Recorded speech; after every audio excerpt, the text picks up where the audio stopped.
Hello everyone, आप सभी का स्वागत है कैल्विन कॉमर्स में। मैं हूं सुमित गर्ग और आज हम चैप्टर स्टार्ट करेंगे रिकंस्टिट्यूशन ऑफ पार्टनरशिप फर्म। इसके मल्टीपल चॉइस क्वेश्चंस आज हम शुरू करेंगे। इसके बाद हम बात करेंगे असर्शन रीजन बेस्ड क्वेश्चंस की और फिर लास्ट में हम कुछ केस स्टडी बेस्ड क्वेश्चन भी करेंगे। तो पहले समझ लेते हैं ये रिकंस्टिट्यूशन ऑफ पार्टनरशिप फर्म या होता क्या है, चेंज इन पीएसआर का क्या मतलब है। बच्चों, जब भी पार्टनर्स के बीच में टर्म्स एंड कंडीशन बदलती हैं, जब भी एक नई डीड बनती है, तो इसे बोलते हैं रिकंस्टिट्यूशन ऑफ पार्टनरशिप फर्म, मतलब एक नई शुरुआत। जो बिजनेस हमारा चल रहा है हम उसको बंद नहीं कर रहे, बिजनेस चलता रहेगा, लेकिन पार्टनर्स के बीच का जो रिलेशन है हम उसे बदलने की बात कर रहे हैं। एक नया पार्टनर आ गया, ऐसा हो सकता है। Admission of partner is also about reconstitution of partnership firm. एक पार्टनर आता है तो नई डीड बनती है, एक पार्टनर छोड़कर चला जाए, रिटायरमेंट ऑफ पार्टनर, वो भी रिकंस्टिट्यूशन है। डेथ ऑफ अ पार्टनर, ये भी रिकंस्टिट्यूशन है।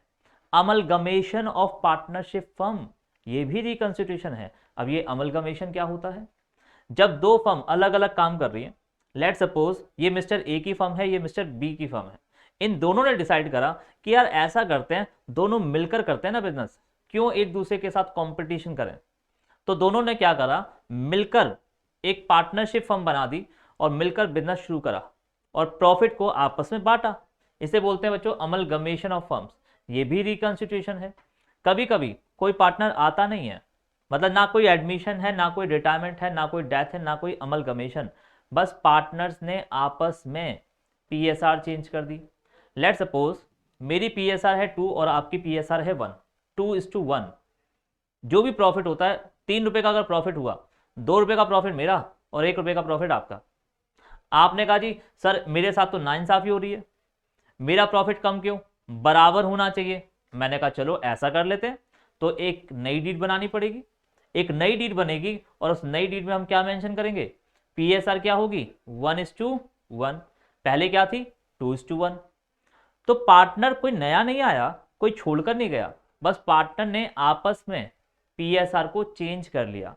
तो फिलहाल अभी हम एडमिशन की बात नहीं कर रहे, रिटायरमेंट की बात नहीं कर रहे, अभी हम बात कर रहे हैं change in profit sharing ratio की। पार्टनर ने आपस में प्रॉफिट शेयरिंग रेशो क्या करी, चेंज कर दी। तो ऐसे में हमें किन किन टॉपिक को पढ़ना होता है, किस किस तरह के एमसीक्यू आ सकते हैं, उसके ऊपर हमें बात करनी है। तो चलिए शुरू करते हैं आज का चैप्टर क्वेश्चन नंबर 1 से। चलिए शुरू करते हैं question number 1। Which of these lead to reconstitution of partnership firm. तो बच्चों पहले तो पार्टनरशिप, ये रिकंस्टिट्यूशन का मतलब क्या होता है उसको समझते, फिर देखेंगे ऑप्शन क्या दे रखे हैं। Whenever there is change, there is change in terms and conditions between partners,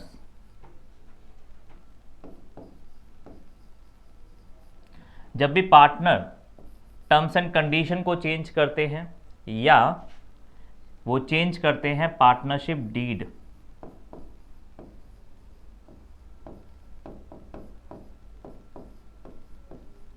तो इसे हम कहते हैं रिकंस्टिट्यूशन, इज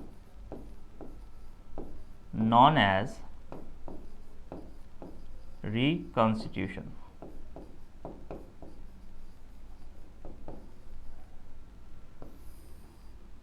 जब भी partner terms and condition change करते हैं या पार्टनर आपस में जो डीड बनाई हुई है उन्होंने उसे चेंज करते हैं, तो उसे रिकंस्टिट्यूशन कहते हैं। और ऐसा कब कब होता है कि टर्म्स एंड कंडीशन बदल जाती हैं या डीड बदलनी पड़ती है, जब भी कोई नया पार्टनर आएगा तो आपको एक नई डीड बनानी पड़ेगी।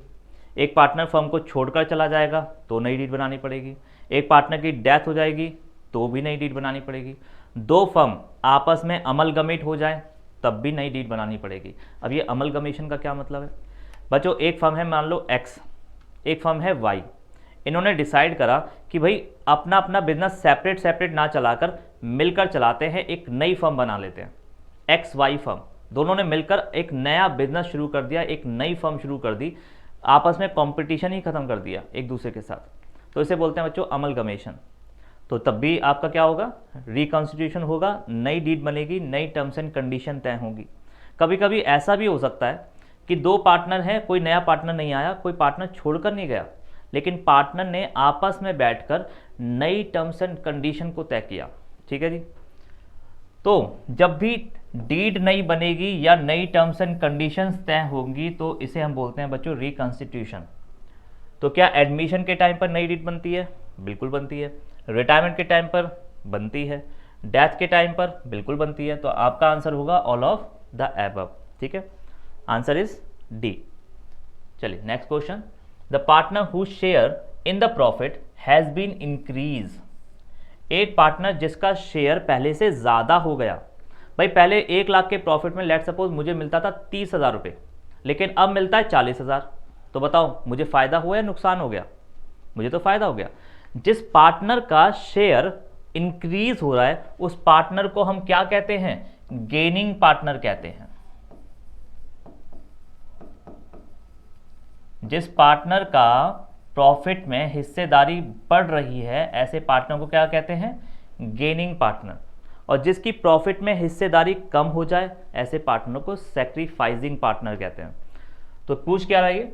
The partner who share in the profit has been increase as a result of change in PSR is known as gaining partner. ऐसे पार्टनर को हम बच्चों गेनिंग पार्टनर कहते हैं। तो आपका आंसर क्या होगा? Answer is C. अगर यहां पे डिक्रीज लिखा होता तो मैं क्या बोलता? एक पार्टनर जिसका प्रॉफिट में हिस्सेदारी कम हो रही है ऐसे पार्टनर को क्या बोलते हैं? सैक्रिफाइसिंग। अगर यहां पे डिक्रीज लिखा होता तो मेरा आंसर होता सैक्रिफाइसिंग। ठीक है जी। चलिए क्वेश्चन नंबर 3, सैक्रिफाइसिंग रेशो कैसे निकलती है? भाई जिस पार्टनर ने सैक्रिफाइस किया, मैं जानना चाहता हूं उसने कितना सैक्रिफाइस किया। कैसे निकलेगा? एग्जाम्पल से समझा रहा हूं पहले। लेट सपोज एक पार्टनर को ओल्ड, उसको पहले प्रॉफिट मिलता था 40,000 रुपए का और अब उसको प्रॉफिट मिलता है 30,000 रुपए का।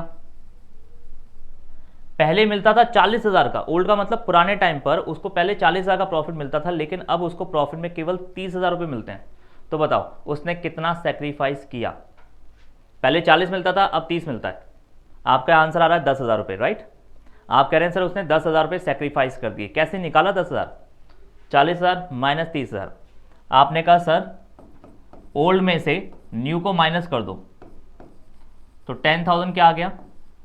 सैक्रिफाइस आ गया, राइट? तो ओल्ड में से जब न्यू को माइनस करते हैं तो सैक्रिफाइस निकल कर आता है। अच्छा, अगर मैं आपसे बोलता कभी पहले मुझे 30,000 रुपये मिलते थे लेकिन अब मुझे मिलते हैं 40,000, और आपने अभी भी फॉर्मूला यही लगाया ओल्ड माइनस न्यू, तो आपका आंसर आएगा माइनस का 10,000। और ये क्या है बच्चों? गेन को रिप्रेजेंट कर रहा है। ये क्या कर रहा है? गेन को रिप्रेजेंट करता है। जब ओल्ड में से आप न्यू को माइनस करते हैं और आपका आंसर नेगेटिव निकलता है तो समझ जाना आपको गेन हो रहा है।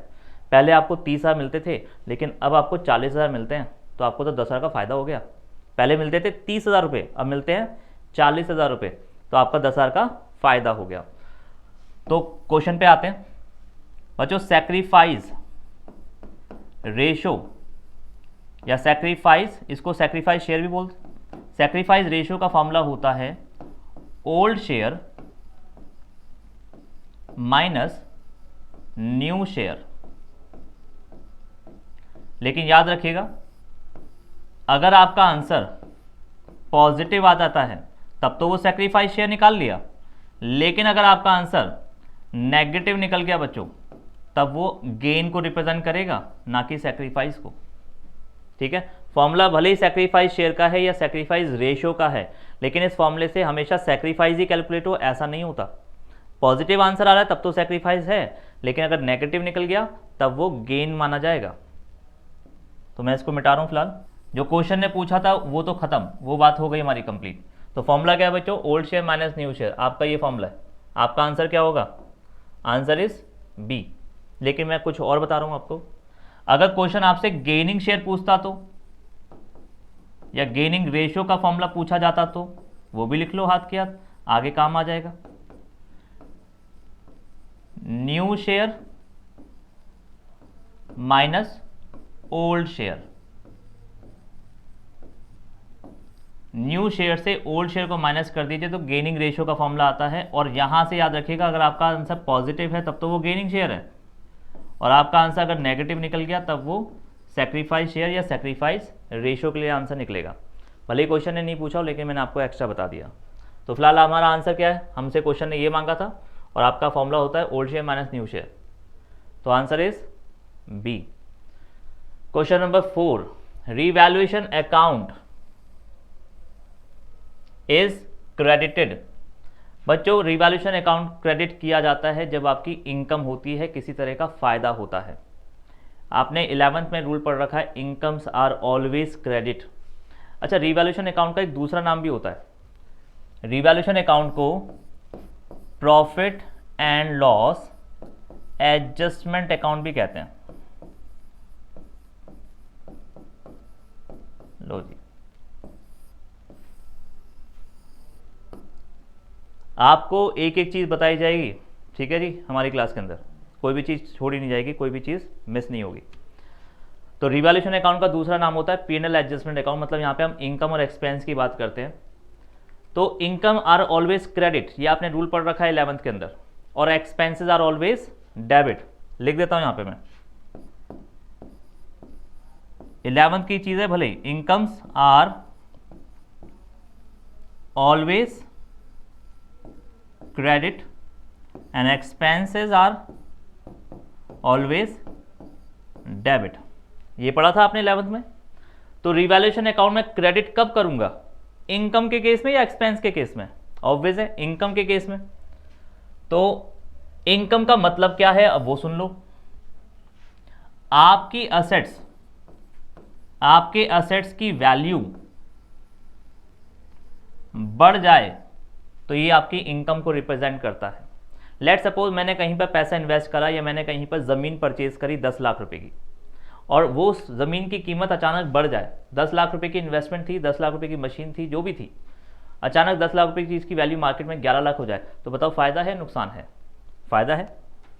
आपके ऊपर जो लायबिलिटीज़ हैं, आपकी कंपनी के ऊपर जो लायबिलिटीज़ हैं, अचानक आपको पता लगता है कि वो कम हो गई। मुझे किसी को 50,000 रुपये देने थे, अचानक सामने वाले ने मुझसे बोला सर आपको 5,000 का डिस्काउंट दे रहा हूँ।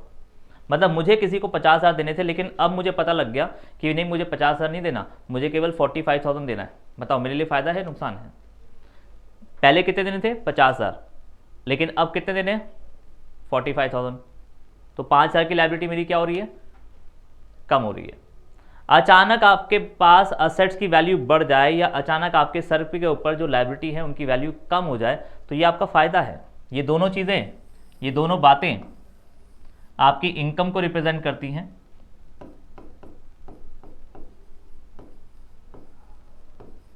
और एक्सपेंस में क्या होगा? असेट्स की वैल्यू कम और लायबिलिटी की वैल्यू ज़्यादा, तो ये आपके एक्सपेंस को रिप्रेजेंट करता है रिवैल्यूएशन के टॉपिक में। रिवैल्यूएशन का टॉपिक क्या होता है आगे और बात करेंगे रिवैल्यूएशन पे। अचानक बैठे बैठे अचानक मेरी जो असेट्स हैं, मेरी जो संपत्ति हैं, उनकी वैल्यू कम हो जाए मार्केट में, तो मेरा नुकसान है।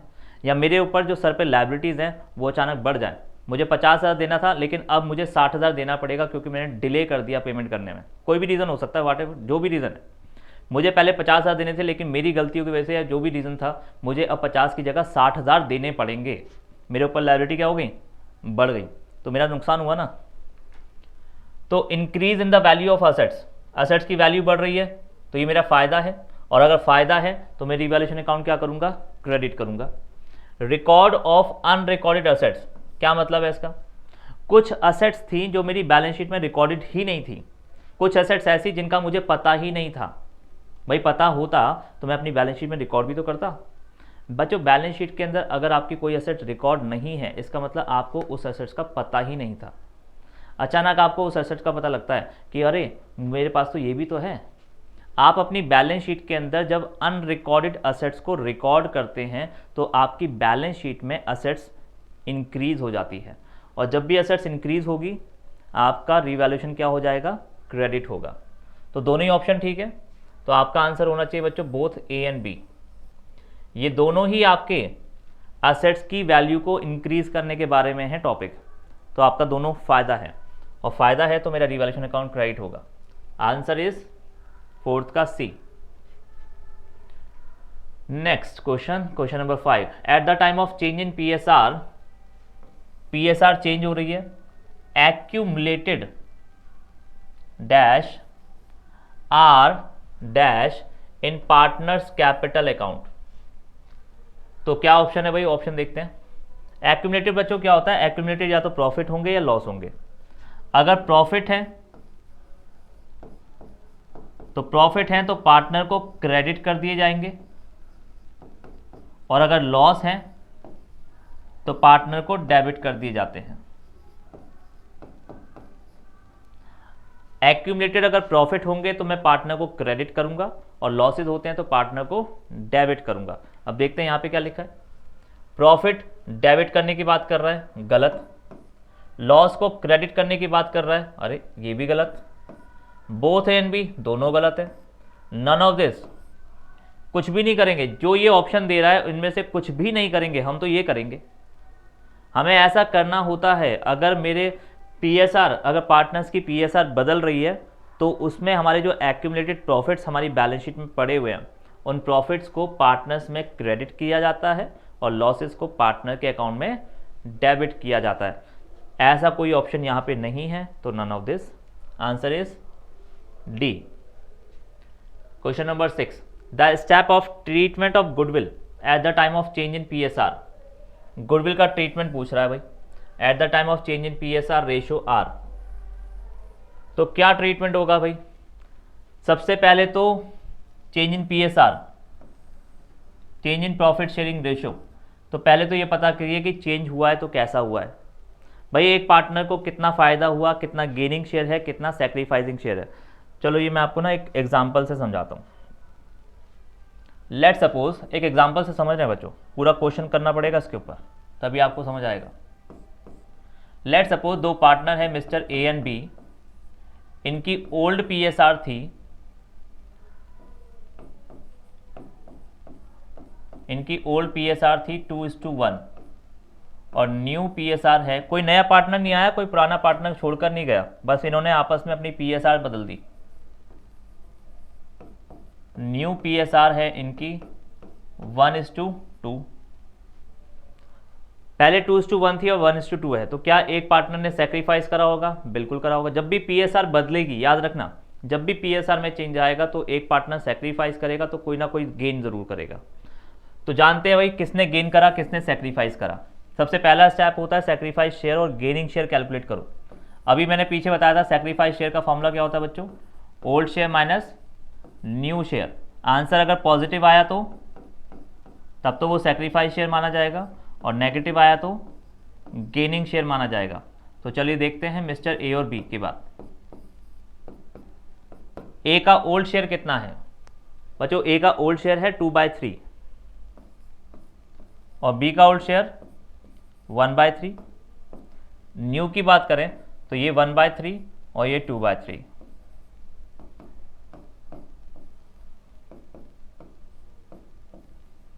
ये माइनस में आया और ये प्लस में आया। ये क्या है, ये गेनिंग शेयर है और ये सैक्रिफाइस शेयर है। जब भी पीएसआर चेंज होती है तो हमारा सबसे पहला काम क्या होता है, पहले ये पता करो कि किस पार्टनर को सैक्रिफाइस, किसने सैक्रिफाइस करा और किसने गेन करा। ये हमारा सबसे पहला काम है जब भी पीएसआर चेंज होती है। तो चलिए ऑप्शन में देखिए, इसने हमसे पूछा कि स्टेप पूछे, इसने हमसे स्टेप पूछे कि पहले क्या करोगे उसके बाद क्या करोगे। हाँ जी, तो पहला स्टेप क्या है भाई, calculate the share gain and share sacrifice. किस पार्टनर ने सैक्रिफाइस करा, कितना सैक्रिफाइस करा, किसने कितना गेन करा। तो पहला स्टेप क्या हमारा ये है। तो थर्ड, अब जरा इसमें देखो भाई थर्ड कहाँ पे लिखा हुआ है। अब या तो ऑप्शन ये वाला ठीक होगा सी, या डी ठीक होगा फर्स्ट, और ये ए और बी तो ठीक नहीं हो सकता, ये दोनों ऑप्शन गलत हैं। ठीक है जी, इतना तो हमें पता लग गया, क्योंकि पहला स्टेप क्या हमारा थर्ड हमारा पहला स्टेप है। ओके, उसके बाद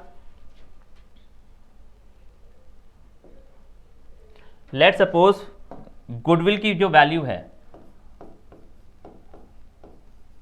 फर्म्स गुडविल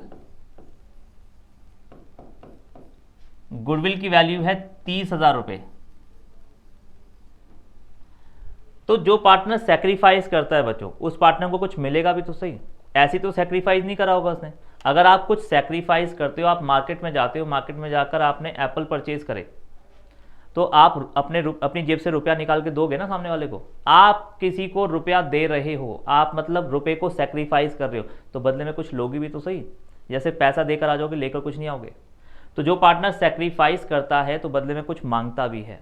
जो पार्टनर गेन करता है तो बदले में उसे कुछ देना भी पड़ता है। ठीक है जी, बिजनेस कर रहे हैं तो फर्म्स गुडविल अगर 30,000 रुपये की है तो इस 30,000 में से इस पार्टनर को कुछ मिलना चाहिए। मिस्टर ए ने सेक्रीफाइस करा है तो मिस्टर ए को कुछ मिलना चाहिए और मिस्टर बी को देना पड़ेगा। तो बच्चों कितना मिस्टर ए को मिलेगा? ए विल गेट,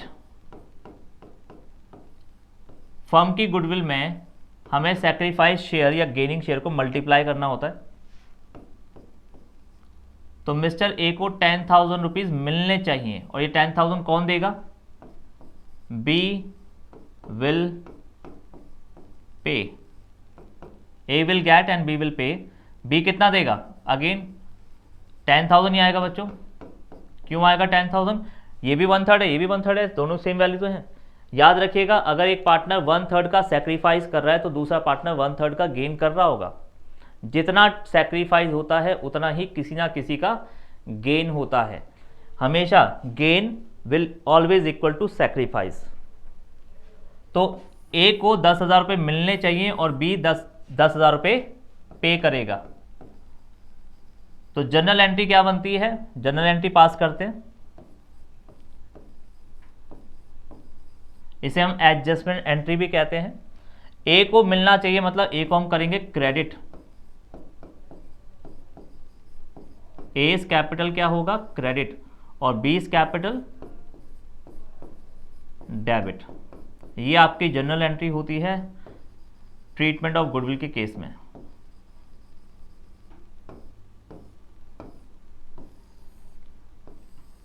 लो जी, पूरा एक क्वेश्चन ही करवा दिया मैंने।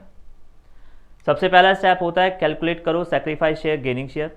उसके बाद कैलकुलेट करो कि ए को कितना मिलना चाहिए, सेक्रीफाइस वाले पार्टनर को कितना मिलना चाहिए, बी को कितना देना पड़ेगा। और ये सब क्लियर हो जाए तो उसके बाद आप जनरल एंट्री पास कर दो। तो ये स्टेप होते हैं आपके। तो क्या लिख रहा है भाई?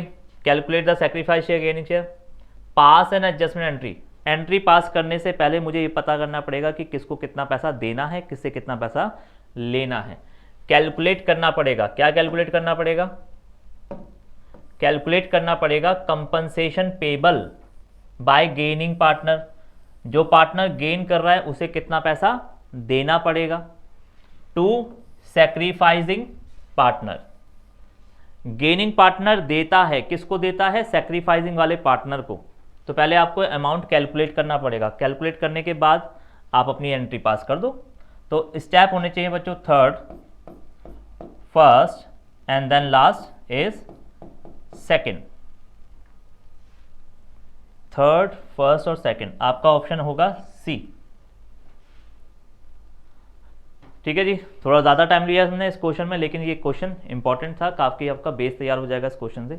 चलिए question number 7, partner who share in profit has been as a result of change. PSR change हुई तो किसी पार्टनर का शेयर या तो बड़ा होगा या गिरा होगा, या तो इंक्रीज या डिक्रीज हुआ होगा। Is known as sacrificing partner. अभी हमारा शायद फर्स्ट या सेकंड क्वेश्चन बिल्कुल ऐसे ही आया था। एक पार्टनर जिसका शेयर बढ़ता है प्रॉफिट में, उसकी हिस्सेदारी अगर बढ़ जाती है तो ऐसे पार्टनर को मैं गेनिंग पार्टनर कहता हूं।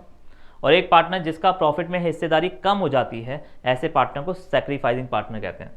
तो प्रॉफिट में हिस्सेदारी क्या हो रही है? उसकी डिक्रीज हो रही है। वो डिक्रीज है, दिसंबर में समझ लेना उसे। हाँ जी, तो answer is B. Question number 8, machinery replacement fund. ये क्या होता है भाई? बच्चों इसका दूसरा नाम होता है depreciation fund.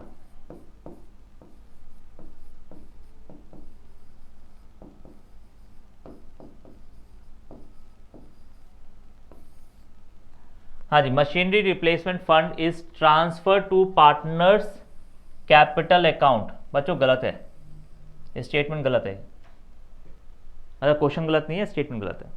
Machinery replacement account partners के कैपिटल अकाउंट में कभी ट्रांसफर नहीं होता, ठीक है। जनरल रिजर्व होता है, प्रॉफिट एंड लॉस अकाउंट होता है, एडवर्टीजमेंट सस्पेंस अकाउंट भी होता है, लेकिन ये नहीं होता। ये मशीनरी के लिए बनाया गया है। मशीनरी देखो जैसे जैसे टाइम बीतता जाएगा मशीनरी खत्म होती जाएगी, तो फर्म को एक ना एक दिन मशीनरी को परचेज करना है। आप कोई मशीनरी परचेज करते हो ज़िंदगी भर नहीं चलेगी, एक पॉइंट के बाद वो ख़त्म हो जाएगी। तो आप फ्यूचर में प्लानिंग करोगे ना, मेरे को एक नई मशीन खरीदनी है, तो ये फंड उसके लिए बनाया जाता है, उसके लिए प्रोविज़न तैयार किए जाते हैं। तो ये कोई ऐसी चीज़ नहीं है कि मैंने पार्टनर को उठा के बांट दिया। At the time of change in profit sharing ratio, statement ही गलत है। लो जी, false. Answer is B 9 question. Any profit from the revaluation account is transfer to partners capital account in which ratio. भाई प्रॉफिट हुआ है तो partner को तो ट्रांसफर होगा। जब रिवैल्यूएशन अकाउंट बनाते हो तो रिवैल्यूएशन अकाउंट से या तो लॉस निकल कर आएगा या प्रॉफिट निकल कर आएगा, दो ही पॉसिबिलिटी है। अगर प्रॉफिट होगा तो भी पार्टनर में जाएगा, लॉस होगा तब भी पार्टनर में जाएगा। अगर आप रिवैल्यूएशन अकाउंट बनाते हैं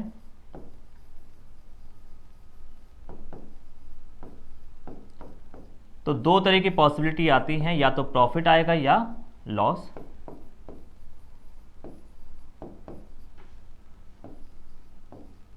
अगर प्रॉफिट आता है तो पार्टनर्स का capital account, partners capital account क्या होगा बच्चों, क्रेडिट। और लॉस आएगा तो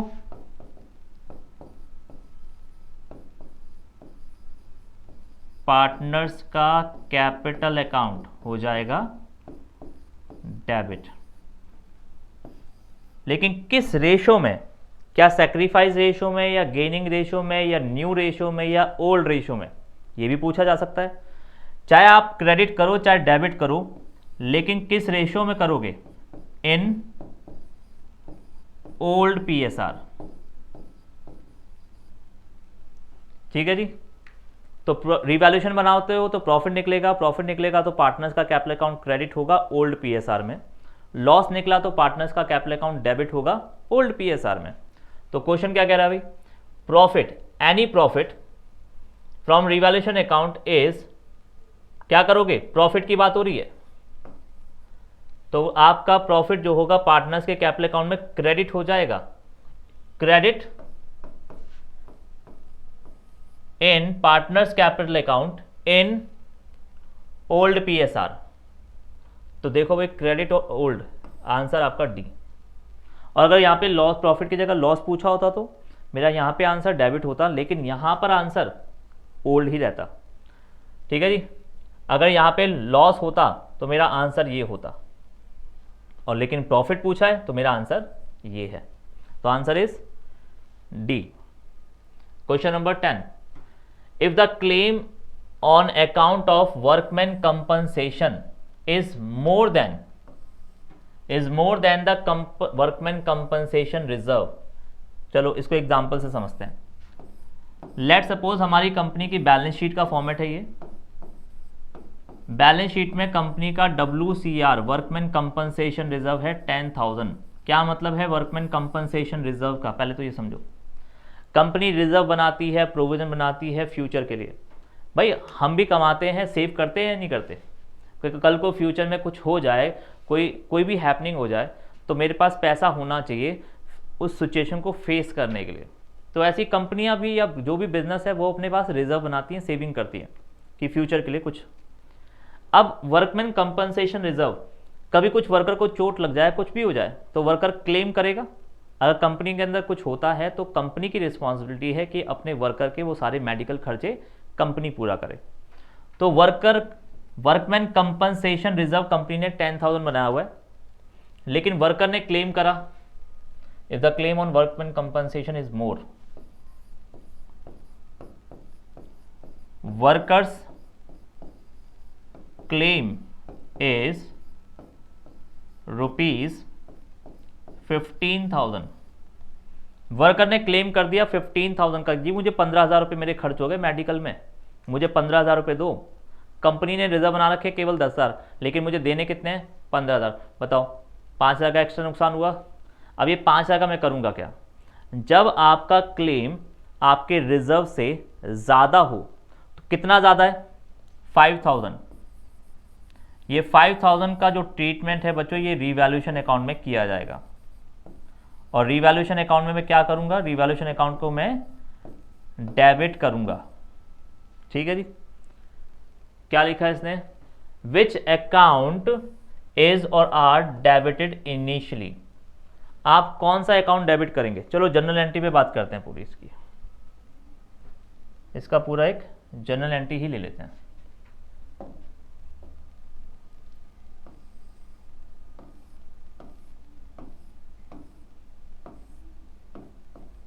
balance sheet WCR 10,000, worker claim is ₹। पहला केस, मैं 3-4 क्वेश्चन करवा रहा हूं आपको, ध्यान से देखिए, सिर्फ एक क्वेश्चन नहीं करवा रहा, भले ही वहां पे एक क्वेश्चन हो, लेकिन ये मैं 5 क्वेश्चन करवा रहा हूं आपको यहाँ पे अलग से। वर्कर ने क्लेम करा लेट सपोज 10,000 का, तो आप क्या करोगे। वर्कर ने क्लेम करा 15,000 का, तब आप क्या करोगे। वर्कर ने क्लेम करा केवल 5,000 का, तब आप क्या करोगे। और भी ऐसे केस बन सकते हैं, नो क्लेम, अगर वर्कर ने क्लेम ही नहीं करा तब आप क्या जनरल एंट्री पास करोगे, कौन कौन से अकाउंट डेबिट करोगे, कौन कौन से अकाउंट क्रेडिट करोगे। 4 क्वेश्चन करवा रहा हूं बच्चों। दो पार्टनर है मिस्टर ए और बी, इनकी आपस में PSR है 3:2। फिर इन्होंने डिसाइड करा, ये ओल्ड PSR है बच्चों, इन्होंने डिसाइड करा कि फ्यूचर में आगे से हम जो PSR है वो बराबर बराबर बांटेंगे 1:1 में। जब भी पार्टनर आपस में PSR बदलते हैं तब हमें ऐसी चीज़ों के ऊपर काम करना होता है, जैसे WCR, goodwill, revaluation of asset, liability, investment fluctuation fund, बहुत सारी चीज़ों के ऊपर काम करना होता है। मैंने जैसे बोला ये चैप्टर बहुत ही इंपॉर्टेंट है, बहुत सारी चीज़ें हैं इस चैप्टर में। चलिए, तो केस नंबर 1 जनरल एंट्री पे ध्यान दीजिए भाई। वर्कर ने क्लेम कितना करा 10,000 का, हमारे पास रिजर्व कितने हैं 10,000 के, तो क्या हमें कोई एक्स्ट्रा नुकसान हुआ या नहीं, कोई नुकसान नहीं हुआ। तो एंट्री होती है बच्चों WCR टू WCC। बताऊंगा अभी इसका क्या मतलब है, आप फुल फॉर्म लिख कर आएंगे एग्जाम में अगर आप पूछा जाता है। एंट्री होती है workman compensation reserve account debit to workman compensation claim. ठीक है, चलिए ये हो गया कंप्लीट। सेकंड केस, वर्कर ने क्लेम कर दिए 15,000 रुपए के, वर्कर ने 15,000 के क्लेम कर दिए, लेकिन हमारे पास तो केवल 10,000 के रिजर्व्स हैं। तो WCR 10,000 से डेबिट होगा, क्योंकि मेरे पास WCR तो देखो 10,000 ही है, क्या मैं ज़्यादा से डेबिट कर सकता हूँ, नहीं। तो WCR आपका 10,000 से ही डेबिट होगा। बाकी आपको 5,000 डेबिट करना पड़ेगा revaluation account to workman compensation claim. तीसरा केस, वर्कर ने क्लेम करा 5,000 का, लेकिन मेरे पास तो 10,000 के रिजर्व्स हैं। वर्कर आता है कहता है जी मेरे 5,000 के खर्चे हुए, मुझे 5,000 दे दो, तो बाकी का 5,000 का रिजर्व का मैं क्या करूंगा, देखिए ध्यान से। WCR बच्चों, WCR 10,000 का है तो 10,000 से डेबिट होगा, चाहे कैसा भी केस उठा लो, चाहे केस 1 उठाओ, 2 उठाओ, 3 उठाओ, कैसे भी उठाओ, WCR आपका 10,000 से डेबिट होना है तो होगा। लेकिन वर्कर ने क्लेम कितना करा, केवल 5,000, तो बाकी के 5,000 का मैं क्या करूं, बाकी के 5,000 मैं पार्टनर में बांट दूंगा ओल्ड PSR में। तो कुछ पैसा A को चला जाएगा, एज कैपिटल, और कुछ पैसा B को चला जाएगा, बीज कैपिटल। अब मुझे 5,000 रुपये 3 और 2 की रेशियो में बांटने हैं, तो एक हो जाएंगे 3,000 और बी को जाएंगे 2,000 रुपये। 3,000 2,000, ये आपका थर्ड केस हो गया।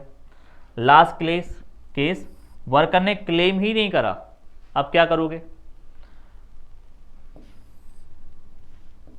WCR टू A और to B is capital, A is capital और B इज कैपिटल। हमारे पास 10,000 के रिजर्व्स हैं और 10,000 के रिजर्व में A और B में बांट दूंगा, तो 6,000 एंड 4,000। याद रखिएगा हमेशा ओल्ड PSR में बांटना होता है यहाँ पे इस वाले केस में। तो फिलहाल के लिए क्वेश्चन हमारा इसके ऊपर बेस्ड था कि वर्कर ने क्लेम क्या करा। क्वेश्चन पे आते हैं वापस। If the claim on account of workman compensation is more than, claim ज्यादा है, अगर क्लेम ज्यादा होता है तो मुझे वर्कर को 15,000 देने हैं, लेकिन मेरे पास केवल 10,000 के रिजर्व्स हैं, तो मैं क्या करूंगा? उन 10,000 के रिजर्व को तो डेबिट करूंगा ही करूंगा, आप एक डेबिट और करोगे, रीवैल्यूएशन अकाउंट डेबिट। अच्छा, इसमें एक एंट्री आगे और भी आती है, फिर आगे चलकर रीवैल्यूएशन अकाउंट का क्या करेंगे वो और भी चीज़ें हैं, आगे क्वेश्चन आएंगे तो बात करेंगे इसके ऊपर। तो फिलहाल के लिए वर्कमैन कंपनसेशन और रीवैल्यूएशन अकाउंट क्या हो जाएंगे? डेबिट हो जाएंगे। तो इसने क्या बोला जी? डेबिट। मैं क्या क्या डेबिट करूंगा? मैं वर्कमैन कंपनसेशन रिजर्व को डेबिट करूंगा, ये सही है। मैं रीवैल्यूएशन अकाउंट को डेबिट करूंगा, ये भी सही है। तो हम कह सकते हैं both A and B are correct. तो आपका आंसर होना चाहिए बच्चों, answer is C. I hope आपको क्लियर हो गया हो। बच्चों मैं थोड़ा सा ना ज़्यादा टाइम लेता हूँ, मैं बहुत जल्दी नहीं पढ़ाता, और देखा जाए तो ये आपके लिए फ़ायदेमंद है, ठीक है। जल्दी करा दूंगा, सर के ऊपर से जाएगा, कोई फ़ायदा नहीं है। आप कोई यहाँ पे कोई एंटरटेनमेंट वीडियो नहीं चल रही है, ठीक है, कि आपको मजाक मस्ती या जो भी वाट एवर। तो पढ़ने के लिए बैठे हैं तो थोड़ा सीरियस होकर तो पढ़ना पड़ेगा। Eight the time of change in profit sharing ratio, जब भी PSR चेंज होती है, एडवर्टीजमेंट एक्सपेंडिचर जो कि डेफर्ड रेवेन्यू एक्सपेंडिचर भी होता है, इज उसका क्या करेंगे, and the partners capital account का क्या करेंगे। बच्चों खर्चा है, नुकसान है, इतना तो क्लियर है ना। और जब भी नुकसान की बात होती है तो पार्टनर्स का कैपिटल अकाउंट डेबिट होता है। अभी हमने पीछे बात करी थी, देखो जरूरी नहीं है कि हमेशा रिवैल्यूएशन का टॉपिक ही हो, लेकिन अगर आपको एक टॉपिक कराया गया तो कहीं ना कहीं उससे आपको कॉमन सेंस मिल जाएगा। अगर मैं लॉस की बात कर रहा हूं तो लॉस के केस में पार्टनर्स के कैपिटल अकाउंट क्या होते हैं? डेबिट होते हैं, राइट। तो लॉस के केस में पार्टनर्स के कैपिटल अकाउंट डेबिट होते हैं, इतना आपको अगर क्लियर है तो ये क्वेश्चन फिर आपके लिए आसान हो जाएगा। एडवर्टीजमेंट एक्सपेंडिचर अकाउंट, ये मेरा एक तरह का डेफर्ड रेवेन्यू एक्सपेंडिचर है। यहां से देख लो ना, ये क्या है? एक्सपेंडिचर की बात हो रही है यहां पे, और एक्सपेंडिचर है तो मेरा पार्टनर्स का कैपिटल अकाउंट डेबिट होगा। पार्टनर्स कैपिटल अकाउंट क्या हो जाएगा? डेबिट होगा। जो भी अमाउंट होगा, किसकी वजह से डेबिट हो रहा है? किसकी वजह से डेबिट हो रहा है? इस खर्चे की वजह से डेबिट हो रहा है। तो एंट्री क्या होती है? Partners capital account debit to advertisement expenditure.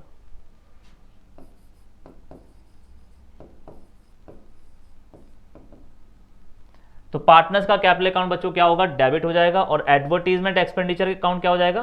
Credit. तो सबसे पहले इसने पूछा एडवर्टीजमेंट एक्सपेंडिचर अकाउंट को मैं क्या करूंगा?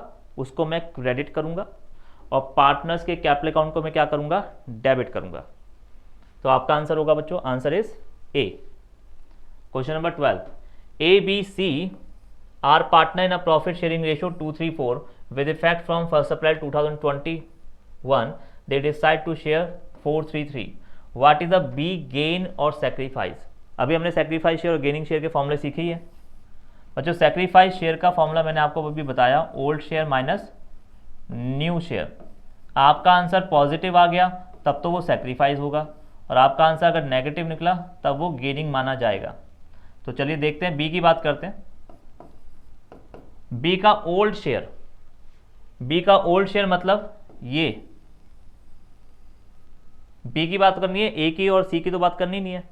तो बी का ओल्ड शेयर क्या है बच्चों? 3 आउट ऑफ 4, 3, 7, 8, 9, 3/9, ये तो हो गया ओल्ड, और न्यू क्या है 4 3 7 9/10। तो ओल्ड आपके पास है 3/9 और न्यू है आपके पास 3/10। बस सॉल्व कर लीजिए अब इसे। 90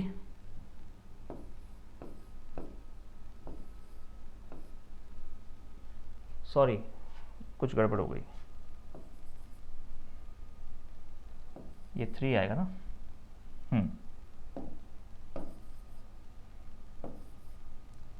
चलो अब देखते हैं 30 और 27, ये हो गया जी आपका 3/90। आंसर क्या है, पॉजिटिव या नेगेटिव? पॉजिटिव है, और वैल्यू छोटी हो सकती है 1/30, और आंसर बच्चों पॉजिटिव है, और पॉजिटिव है तो सेक्रीफाइस होगा, तो 1/30 1/30 सेक्रीफाइस 1/30, आपका आंसर बी होना चाहिए। Answer is B. चलिए next question. A and B are partner with profit sharing ratio 1:2। They decide to change a profit 2:1 with effect from 1st April 2021. In the adjustment entry, B's account will be।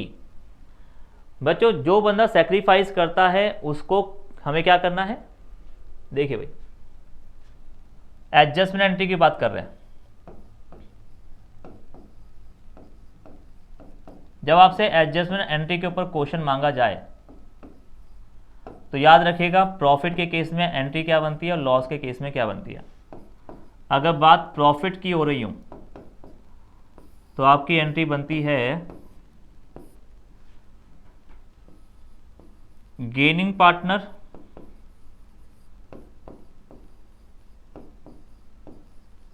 To sacrificing partner.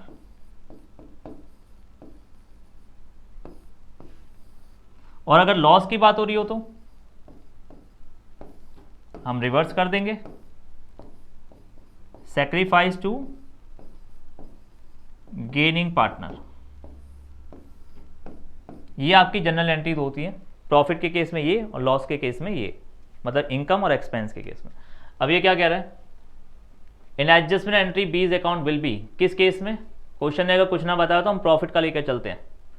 Bye assuming, अच्छा ये तो question ने goodwill का पूछा है, goodwill of the firm is valued at, ये तो हमने अभी पीछे किया था।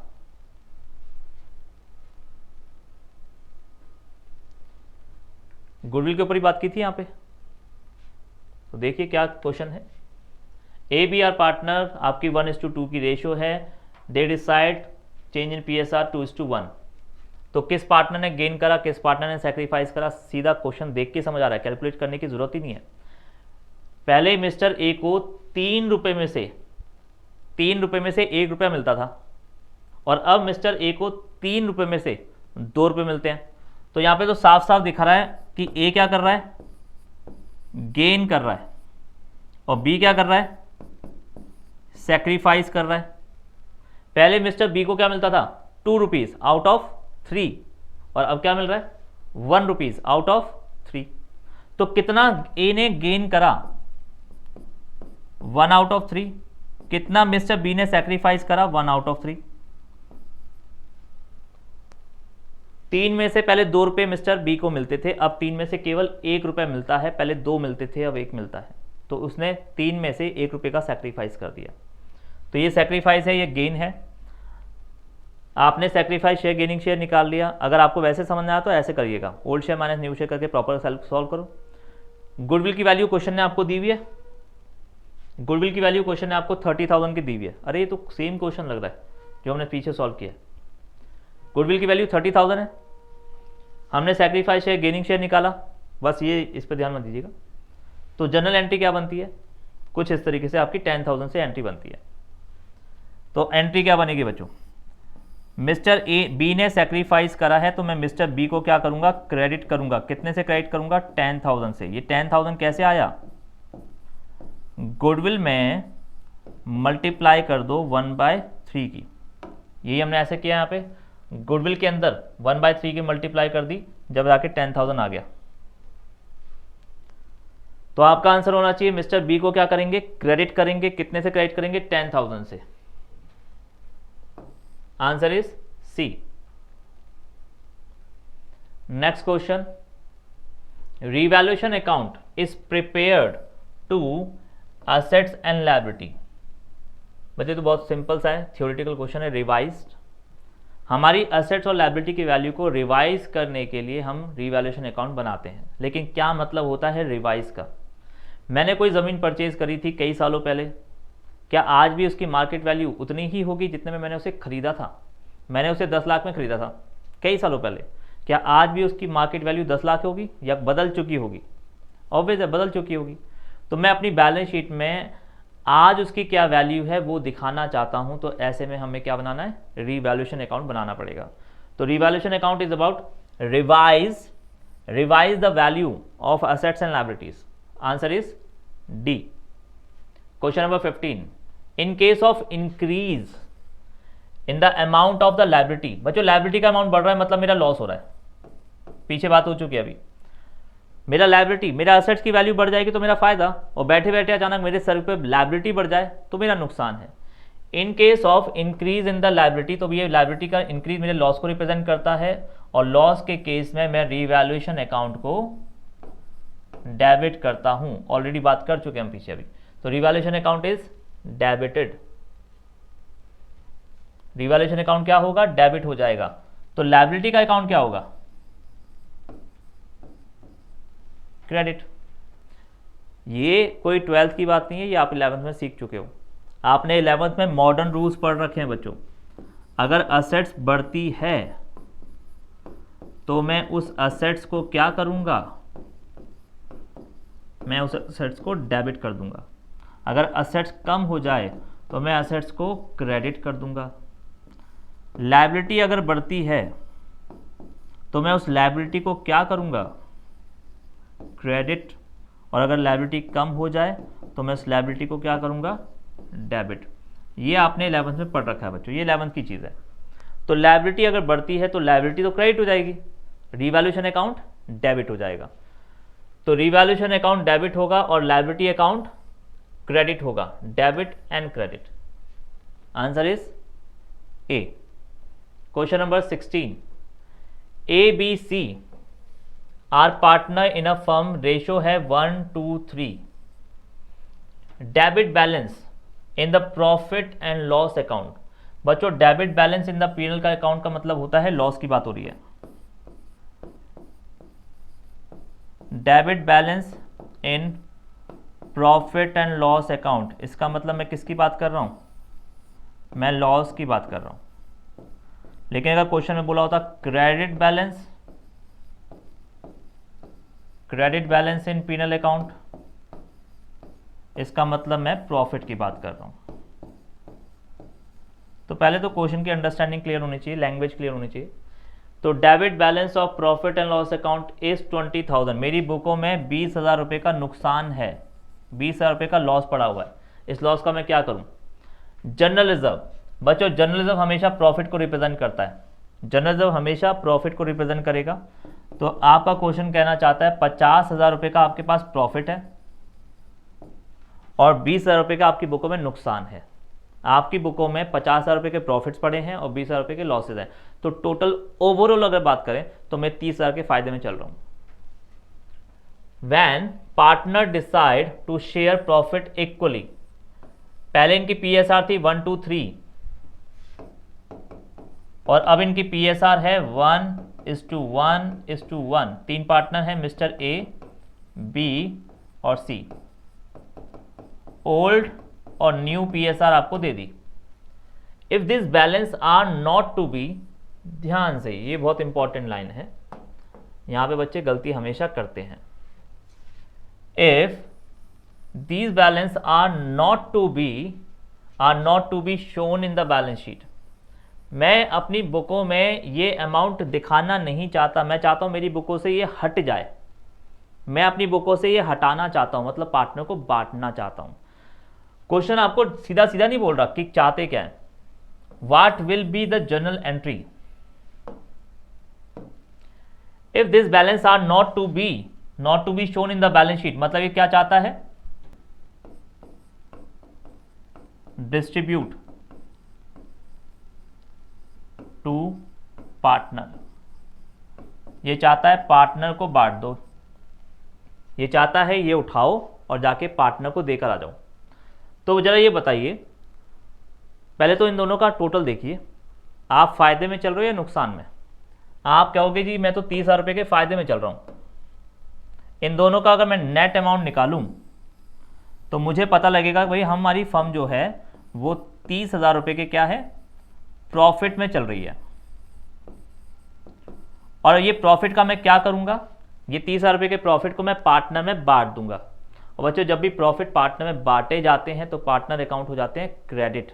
और ये काम जो भी हम करेंगे सारा का सारा ओल्ड पीएसआर में करना है। हमें डिस्ट्रीब्यूट करना है पार्टनर को इन ओल्ड पीएसआर, इसमें न्यू पीएसआर का कोई रोल नहीं है।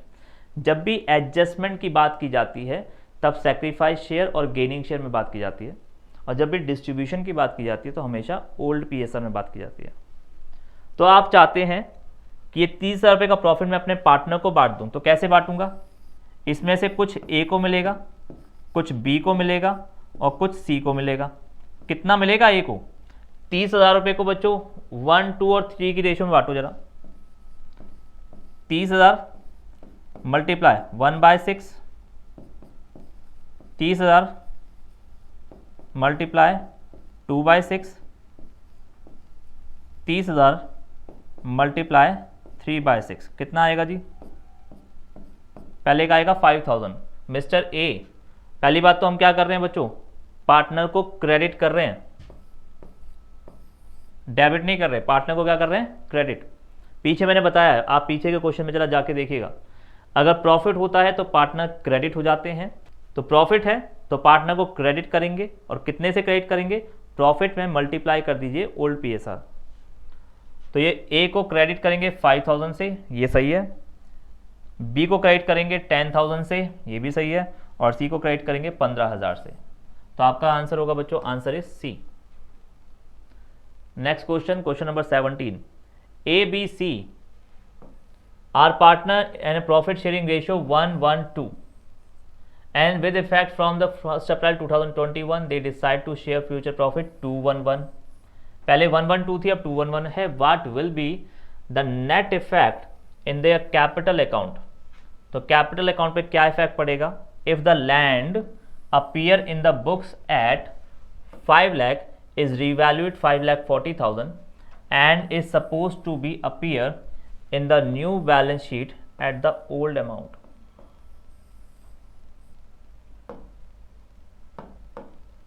चलिए इस क्वेश्चन को भी देखिए, अच्छा क्वेश्चन है काफी। मेरी बैलेंस शीट में जमीन की कीमत दिखाई गई है 5 लाख, लेकिन आज इसकी मार्केट में वैल्यू कितनी है, 5,40,000। बताओ फायदा हुआ है नुकसान। 5 लाख की आपने कोई जमीन खरीदी थी, लेकिन आज उसकी मार्केट में 5,40,000 रुपए की वैल्यू है, तो ऑब्वियस है फायदा हुआ। कितने का फायदा हो गया, 40,000 रुपए का। रीवैल्यूएशन से आपको प्रॉफिट निकल कर आ रहा है, कितने का प्रॉफिट आ रहा है, 40,000 का।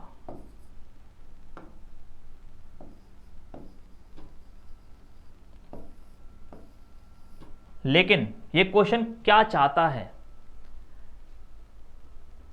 Suppose to be appeared, partner ने क्या डिसाइड करा, suppose to appear in the new balance sheet at the old amount. मैं चाहता हूं मेरी बैलेंस शीट में वो असेट्स 5 लाख की ही रहे, 5 लाख की खरीदी थी, मैं अपनी बैलेंस शीट में उसे 5 लाख का ही दिखाना चाहता हूं, मैं उसे चेंज करना नहीं चाहता। तो फिर ऐसे में बच्चों आपको करनी है एडजस्टमेंट एंट्री। और एडजस्टमेंट एंट्री की पहली रिक्वायरमेंट क्या है, स्टेप याद कर लीजिए। जब भी एडजस्टमेंट की बात होती है तो सबसे पहला काम है आप सैक्रिफाइस शेयर या गेनिंग शेयर कैलकुलेट करो। उसके बाद सेकंड स्टेप क्या है, स्टेप नंबर 2, आपका जो भी प्रॉफिट या लॉस है ऊपर, उस प्रॉफिट या लॉस के साथ मल्टीप्लाई करो सैक्रिफाइस शेयर या गेनिंग शेयर। और फिर स्टेप 3, आप अपनी जनरल एंट्री पास कीजिए। जनरल एंट्री मतलब अगर प्रॉफिट की बात कर रहे हैं तो आपकी एंट्री होती है gaining partner to sacrificing partner. Amount क्या होगा वो आपको स्टेप नंबर 2 से पता लग जाएगा। ये 3 स्टेप होते हैं जब भी आपसे एडजस्टमेंट की बात की जाती है। आप पीछे दोबारा जाके देखिए, यहाँ पे हमने डिस्ट्रीब्यूशन की बात की थी और डिस्ट्रीब्यूशन में हमेशा ओल्ड पीएसआर यूज होती है, सैक्रिफाइस शेयर या गेनिंग शेयर यूज नहीं होते। आपका 30,000 रुपये का प्रॉफिट था, इस 30,000 के प्रॉफिट को आपने ओल्ड पीएसआर में बांट दिया, बस इतना काम खत्म। आपका 30,000 का प्रॉफिट था, आपकी ओल्ड पीएसआर 1, 2, 3 की थी, आपने ओल्ड पीएसआर में अपने 30,000 के प्रॉफिट को बांटा। ये होता है डिस्ट्रीब्यूशन। अब मैं बात कर रहा हूँ एडजस्टमेंट की। एडजस्टमेंट के ये 3 स्टेप हैं। पहला काम सैक्रिफाइस शेयर गेनिंग शेयर निकालो। चलिए निकालते हैं। तो ABC 3 पार्टनर हैं। सैक्रिफाइस शेयर गेनिंग शेयर का फॉर्मूला था old share minus new share. Answer अगर आपका पॉजिटिव हुआ तो सैक्रिफाइस, नेगेटिव हुआ तो गेन। हाँ जी, ए का ओल्ड कितना है 1/4, 1/4, 2/4, न्यू 2/4, 1/4, 1/4। आप चेक कर सकते हैं बी ने ना कोई सैक्रिफाइस करा ना कोई गेन करा। पहले भी 1/4 था, अभी भी 1/4 है। तो मिस्टर बी ने ना कोई सैक्रिफाइस करा ना कोई गेन करा, तो मिस्टर बी का कोई मतलब ही नहीं बनता। तो मिस्टर बी का कोई मतलब ही नहीं है एंट्री के अंदर। एंट्री केवल उनकी होगी जिन्होंने गेनिंग करा है या सैक्रिफाइस करा है, केवल एंट्री उन्हीं की होगी। तो ये 2 ऑप्शन तो कट गए क्योंकि इसमें बी का कोई काम नहीं था, तो ये एंट्री गलत है। अब बात कर रहे हैं बच्चों ए की। ए ने कितना सैक्रिफाइस करा, माइनस का 1/4 आ रहा है और इसका आ रहा है प्लस का 1/4। तो बच्चों ये वाला पार्टनर कौन है जिसने सैक्रिफाइस करा है? मिस्टर ए का क्या निकल कर आया, गेनिंग शेयर। तो जिस पार्टनर ने गेन करा है आप उसको क्या करोगे, डेबिट। तो मिस्टर ए को आप करोगे डेबिट और मिस्टर सी को आप करोगे क्रेडिट। कितने अमाउंट से? अमाउंट कैसे निकालते हैं, सेकेंड स्टेप पे देखिए। जो भी आपका प्रॉफिट था 40,000 का प्रॉफिट है, उस 40,000 के प्रॉफिट में सैक्रिफाइस शेयर या गेनिंग शेयर मल्टीप्लाई कर दो। 40,000 में सैक्रिफाइस शेयर गेनिंग शेयर मतलब 1/4। 40,000 में 1/4 मल्टीप्लाई कीजिए तो आपका आएगा 10,000। 10,000 ये आपकी जनरल एंट्री बनती है। तो ए हो जाएगा डेबिट और सी हो जाएगा क्रेडिट। आपका आंसर होगा, आंसर इज ए। तो 17 क्वेश्चन हो गए भाई। काफ़ी सारे क्वेश्चन हम कर चुके हैं और बहुत सारी चीज़ों के ऊपर ऑलरेडी डिस्कशन भी हम कर चुके हैं। मैं फिर से कह रहा हूँ ये चैप्टर आसान नहीं है, बहुत ही इंपॉर्टेंट है। थोड़ा सा यहाँ पे आपका अटेंशन ज़्यादा चाहिए इस चैप्टर के अंदर, ठीक है। At the time of change in profit sharing ratio deferred revenue expenditure, अभी पीछे भी क्वेश्चन आया था एक्सपेंडिचर के ऊपर, appeared in the books at 30,000 rupees. B whose partner had 1/5 of share before change in profit sharing ratio, he gained 2/5 more share। Mister B का share पहले 1/5 था, अब मिस्टर बी को 2/5 और मिल गया, तो अब मिस्टर बी के पास 3/5 हो गया। पहले 1/5 था, 2/5 और मिल गया, अब उसके पास कितना हो गया टोटल मिला के 3/5 एंड करंटली होल्ड 3/5 शेयर। सही बात है। What will be the treatment in his account? कौन सा ट्रीटमेंट, एडजस्टमेंट वाला या डिस्ट्रीब्यूशन वाला? जब क्वेश्चन आपको नहीं बताता कि उसे किस तरह का ट्रीटमेंट चाहिए तो याद रखिएगा हम हमेशा डिस्ट्रीब्यूशन वाला ट्रीटमेंट यूज करते हैं। तो भैया आपका जो नुकसान है, और डिस्ट्रीब्यूशन हमेशा ओल्ड पीएसआर में होता है। हमारे पास बच्चों 2 तरह के ट्रीटमेंट होते हैं हमेशा, या तो डिस्ट्रीब्यूशन या एडजस्टमेंट। अभी मैंने पीछे जो क्वेश्चन नंबर 16 करवाया था वो डिस्ट्रीब्यूशन का करवाया था, 17 मैंने एडजस्टमेंट का करवाया। अब देखिए यहाँ पे क्या होगा, कोई एक ही तरीका यूज होगा। जब क्वेश्चन आपसे कुछ ना बताए तो डिस्ट्रीब्यूशन वाला तरीका यूज कीजिए। और डिस्ट्रीब्यूशन में हम क्या करते हैं, जो भी आपका प्रॉफिट है या लॉस है उसको हम मल्टीप्लाई करते हैं ओल्ड PSR से और पार्टनर को बांट देते हैं। अगर प्रॉफिट की बात करें तो पार्टनर के अकाउंट क्या हो जाते हैं, क्रेडिट, और लॉस की अगर बात करें तो पार्टनर के अकाउंट क्या हो जाते हैं, डेबिट। ये होता है डिस्ट्रीब्यूशन। तो बच्चों यहाँ पे हमें डिस्ट्रीब्यूशन करना है इस वाले क्वेश्चन में। तो बच्चों 30,000 का लॉस है, 30,000 का लॉस है, और लॉस के केस में मुझे पार्टनर को क्या करना होगा, डेबिट करना होगा। और कैसे डेबिट करना है, ओल्ड PSR से मल्टीप्लाई कर दो। तो हमें इस क्वेश्चन में ना इसकी ज़रूरत है ना मुझे इसकी ज़रूरत है, मुझे बस ये पता करना है कि मिस्टर बी को पहले कितना मिलता था। मिस्टर बी को पहले 1/5 मिलता था, फिर 2/5 और मिल गया, फिर अब उसको आगे से 3/5 मिल रहा है। तो मुझे ना 2/5 चाहिए ना 3/5, मुझे केवल 1/5 की ज़रूरत है। तो इस क्वेश्चन में मैं इसकी बात नहीं कर रहा।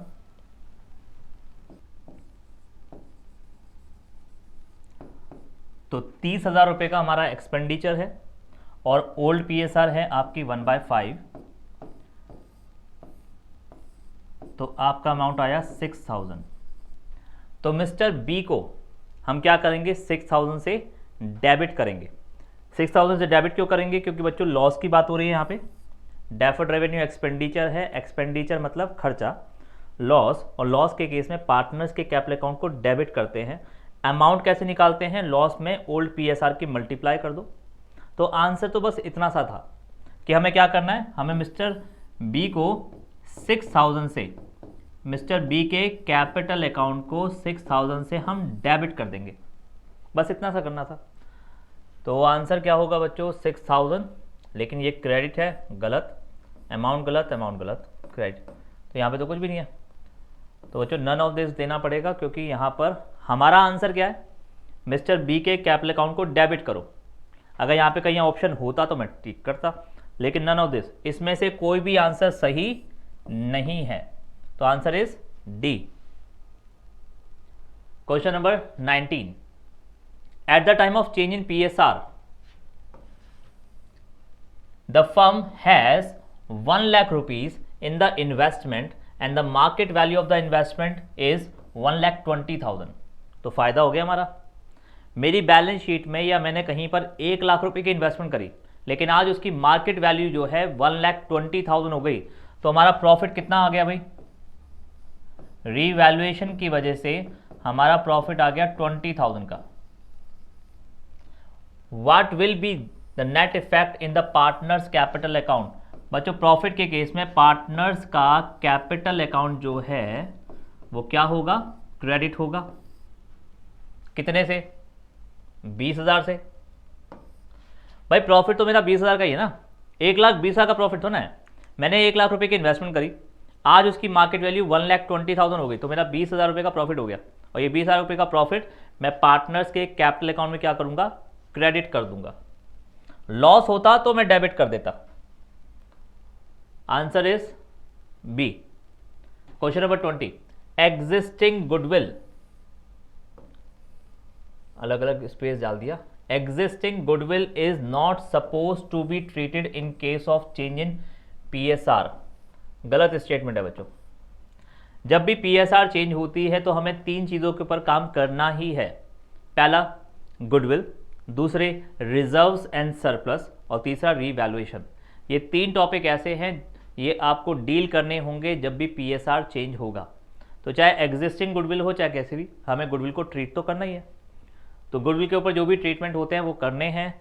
ये कह रहा है हमें ट्रीटमेंट नहीं करने, तो गलत स्टेटमेंट है, इस वजह से गलत हो गया। तो answer is C, false. Amalgamation, मैंने बिल्कुल क्लास की स्टार्टिंग में अमलगमेशन के ऊपर बात करी थी बच्चों। Amalgamation is also a part of reconstitution. तो amalgamation of 2 partnership firm lead to the reconstitution of partnership firm. True. जब भी नया पार्टनर आता है, एडमिशन होता है, रिटायरमेंट होती है, डेथ होती है किसी पार्टनर की, या 2 फर्मों का अमलगमेशन होता है, या पार्टनर आपस में कोई टर्म्स एंड कंडीशन चेंज कर देते हैं, तो हमें पार्टनरशिप का रिकॉन्स्टिट्यूशन करना होता है।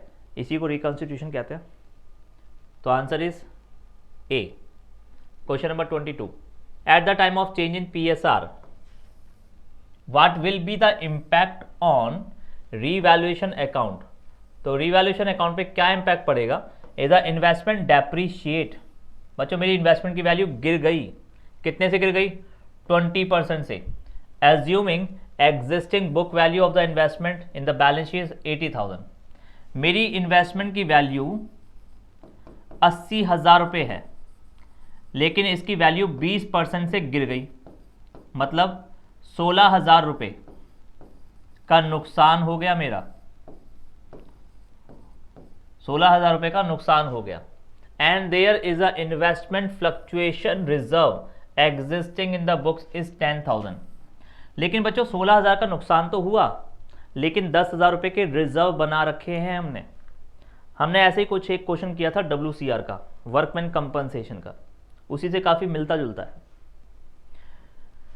वर्कर ने 15,000 का क्लेम कर दिया, लेकिन हमारे पास रिजर्व कितने थे, 10,000। नुकसान हमारा ज्यादा हुआ।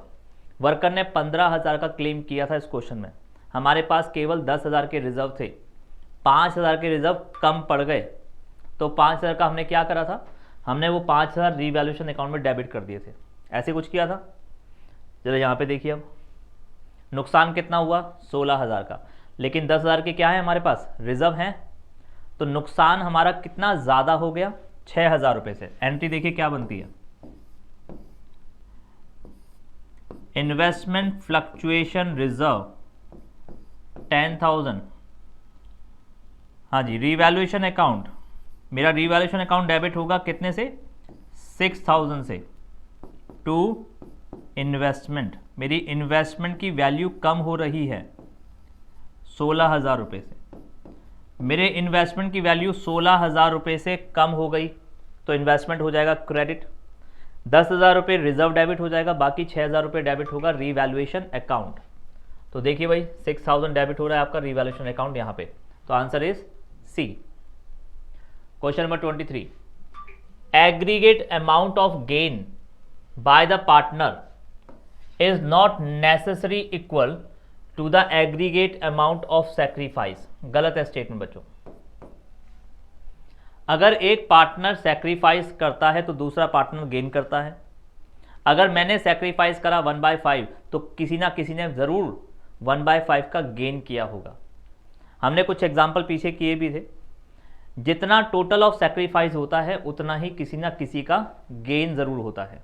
ठीक है, तो ये स्टेटमेंट क्या कह रहा है, ये मना कर रहा है ऐसा। ये क्या कह रहा है, एग्रीगेट अमाउंट ऑफ गेन, जो भी गेन का टोटल होगा पार्टनर का, इज नॉट नेसेसरी इक्वल, वो सैक्रिफाइस के इक्वल नहीं होगा। गलत कह रहा है। हमेशा याद रखना, aggregate amount of gain is always equal to aggregate amount of sacrifice. हमेशा, ये हमेशा होगा। तो ये स्टेटमेंट आपकी गलत है, false. Question number 24, the nature of profit and loss adjustment account. ये भी मैंने अभी आपको क्लास की स्टार्टिंग में बता दिया था बच्चों। रीवैल्यूएशन अकाउंट का ही नाम profit and loss adjustment account होता है, दूसरा नाम है इसका ये। और रीवैल्यूएशन अकाउंट या profit and loss adjustment account, ये किस तरह का अकाउंट है। आपके 3 तरह के अकाउंट होते हैं। एक होता है पर्सनल अकाउंट, क्लास 11 पे चलते हैं वापस। एक होता है रियल अकाउंट और एक होते हैं नॉमिनल अकाउंट। नॉमिनल अकाउंट में हमें इनकम और एक्सपेंस के अकाउंट की बात करनी होती है। हर वो अकाउंट जो इनकम और एक्सपेंस से जुड़ा हुआ है वो आपका नॉमिनल अकाउंट होता है। Profit and loss nominal. ठीक है जी, answer is D. Real account में बच्चों जनरली आपकी असेट्स आती हैं, जैसे कि machinery, cash, land, building, goodwill. Personal में आपके डेटर अकाउंट आते हैं, क्रेडिटर अकाउंट आते हैं। मतलब कोई भी पर्सन, चाहे वो फिक्स आपका आर्टिफिशियल पर्सन हो चाहे नेचुरल पर्सन हो, जो भी पर्सन को रिप्रेजेंट करते हैं वो पर्सनल अकाउंट्स इसमें आते हैं। तो 3 तरह के नेचर ऑफ अकाउंट होते हैं, पर्सनल, रियल और नॉमिनल। तो जो भी अकाउंट इनकम और एक्सपेंसेस से रिलेटेड है वो सारे के सारे अकाउंट आपके नॉमिनल में कवर किए जाते हैं। तो profit and loss adjustment account is a nominal account. Answer is D. In case of depreciation provided on plant and machinery at the time of change in profit sharing ratio which account is debited. जब भी मैं किसी asset को बढ़ाने की बात करता हूं या गिराने की बात करता हूं, लायबिलिटी को बढ़ाने की बात करता हूं या गिराने की बात करता हूं, ये टॉपिक पूरा आपका रीवैल्यूएशन से रिलेटेड है। Revaluation is about reassessment of liabilities and revaluation of assets. आप अपने एसेट्स की वैल्यूएशन द्वारा कर रहे हो, अपनी लायबिलिटी को रीअसेस कर रहे हो। जब भी ऐसे कोई टॉपिक आते हैं तो बच्चों वो रीवैल्यूएशन अकाउंट से रिलेटेड है। विच अकाउंट इज डेबिटेड, आपकी एंट्री सुन लीजिए जरा। जनरल एंट्री क्या बनती है, आपकी एसेट्स की वैल्यू गिर रही है, राइट। कौन सी एसेट्स की वैल्यू गिर रही है, plant and machinery. Plant and machinery की वैल्यू गिर रही है। जब हमारी कोई एसेट्स डिक्रीज होती है, जब भी हमारी कोई एसेट्स डिक्रीज होती है तो वो एसेट्स का अकाउंट जो है उसे हम क्रेडिट करते हैं और डेबिट क्या करते हैं, रीवैल्यूएशन अकाउंट। जनरल एंट्री बनती है revaluation account to plant and machinery. जितने से भी अमाउंट गिरेगा वो, ये आपकी जनरल एंट्री है। क्वेश्चन अगर इसके अपोजिट होता कि भाई मेरी एसेट्स की वैल्यू बढ़ रही है तो एंट्री होती plant and machinery account debit to revaluation. तो इसने पूछा भाई मैं कौन से अकाउंट को डेबिट करूंगा, मैं डेबिट करूंगा रीवैल्यूएशन अकाउंट को। Answer is B. Question number 26, A B C are partner in a firm, share profit and loss 213, they decide to share profit 453, what is sacrifice और gain. Old share minus new share. A का old share कितना है, 2/6 और new share कितना है, ये new share है, ये ओल्ड शेयर है। हाँ जी, न्यू 4/12। हाँ जी, सॉल्व कीजिए इसे।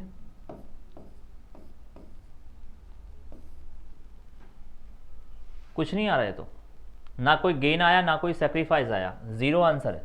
No gain no sacrifice. Answer is A. Question number 27, at the time of change in profit sharing ratio P and Q revalue the assets and liability. Mister P and Q ने assets और liability को revaluation किया और पाया the stock of the balance sheet of 7 lakh. मेरी balance sheet में stock कितने का लिखा हुआ है, 7 लाख रुपए का। क्या ये वैल्यू सही है, पढ़ते हैं आगे क्वेश्चन। ऑन देयर रिवैल्यूएशन, जब हमने इसका रिवैल्यूएशन किया, they found that the stock was over valued bye 80,000। इन्होंने ये पाया कि भाई स्टॉक तो हमने 80,000 का ज्यादा दिखाया हुआ है, ये गलत वैल्यू है, आपने ज्यादा दिखाई हुई है। एक्चुअल में हमारे स्टॉक की वैल्यू 6,20,000 है। हम तो सोच के बैठे थे हमारा स्टॉक 7 लाख रुपए का है, लेकिन पता लगा कि हमारे स्टॉक की वैल्यू केवल और केवल 6,20,000 रुपए है। हमारे स्टॉक की वैल्यू कितनी है, 6,20,000। बताओ फायदा हुआ या नुकसान हो गया, हमारे स्टॉक की वैल्यू कम हो गई, हमारा नुकसान हो गया कितने का, 80,000 रुपए का। Their capital account will B, बच्चों जब भी लॉस की बात आती है, जब भी नुकसान होता है तो नुकसान में क्या होगा, कैपिटल अकाउंट डेबिट होगा टू एडजस्ट दिस रिवैल्यूएशन। जब भी कोई नुकसान होता है तो कैपिटल अकाउंट डेबिट होते हैं और प्रॉफिट होता तो कैपिटल अकाउंट क्रेडिट होते। तो हमारा नुकसान हुआ है तो मैं क्या करूंगा, मैं अपने कैपिटल अकाउंट को डेबिट करूंगा 80,000 रुपए से, क्योंकि 80,000 का नुकसान है तो 80,000 से तो डेबिट करूंगा। तो नुकसान मेरा 80,000 का हुआ है, 80,000 से मैंने कैपिटल अकाउंट को डेबिट कर देना है। Answer is B. Next question 28, A B C are partner in a firm, share profit equally. 3 partner हैं, बराबर प्रॉफिट बांट रहे हैं। With effect from 1 April 2021 they decide to share profit, ये 3:1। पहले इक्वल PSR था, अब 3:1 है। इन द एडजस्टमेंट एंट्री ध्यान दीजिएगा भाई, एडजस्टमेंट एंट्री है। एडजस्टमेंट एंट्री के स्टेप्स क्या थे? पहला स्टेप है पहले sacrifice share gaining share calculate करो। दूसरा स्टेप कैलकुलेट द अमाउंट, कितने अमाउंट से मुझे जनरल एंट्री पास करनी है। और फिर तीसरा स्टेप होता है जनरल एंट्री पास कर देना। What will be the treatment and the amount of B's goodwill of firm is, for B comma नहीं लगाया उन्होंने, amount for B comma if goodwill of the firm is 10,000। देखिए भाई क्या एंट्री होती है। हम बात कर रहे हैं मिस्टर बी की, सिर्फ बी की बात करेंगे, किसी और की बात नहीं कर रहे। तो सबसे पहला स्टेप क्या है हमारा? Step 1 calculate sacrifice share gaining share. Sacrifice share का फॉर्मूला होता है old share minus new share. Mister B की बात करेंगे और किसी की बात नहीं कर रहे हम। मिस्टर बी का ओल्ड शेयर कितना है? मिस्टर बी का ओल्ड शेयर इक्वल मतलब 1 तो ओल्ड शेयर आ गया बच्चों 1/3। न्यू शेयर कितना है? 3/1 तो ये न्यू शेयर है इसका 2/6।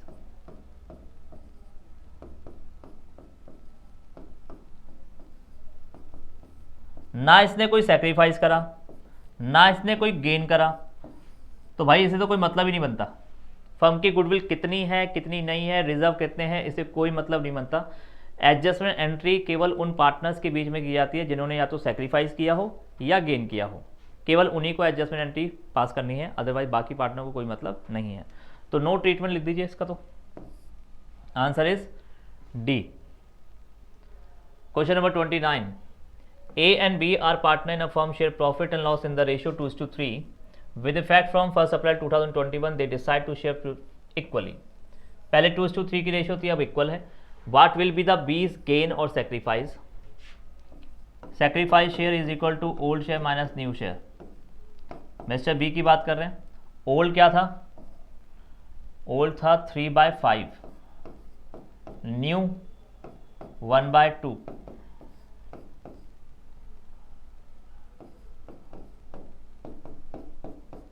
पॉजिटिव आंसर आता तो बच्चों क्या है? ये सैक्रिफाइस है, तो sacrifice 1/10। Answer is D. Question number 30, revaluation account is credited. बच्चों रिवैल्यूएशन अकाउंट क्रेडिट तब होता है जब फायदा होता है। Is credited in case of increase in value of liability. मेरे सर पर लायबिलिटी बढ़ गई बच्चों, नुकसान हो रहा है फायदा हो रहा है? अचानक मुझे पता लगा मुझे किसी को 50,000 नहीं मुझे तो 60,000 देने पड़ेंगे, तो ये तो नुकसान हो रहा है। और नुकसान के केस में रिवैल्यूएशन अकाउंट डेबिट होता है। लेकिन ये क्या कह रहा है? रिवैल्यूएशन अकाउंट क्रेडिट होता है। तो क्या ये सही कह रहा है? नहीं, ये गलत कह रहा है। तो आंसर इज फॉल्स। तो लो जी, ये हो गए आपके क्वेश्चन चेंज इन पीएसआर या रिकंस्टिट्यूशन ऑफ पार्टनरशिप फर्म के मल्टीपल चॉइस क्वेश्चन खत्म। अब बात करेंगे हम असर्शन रीजंस और केस स्टडी बेस्ड क्वेश्चंस की।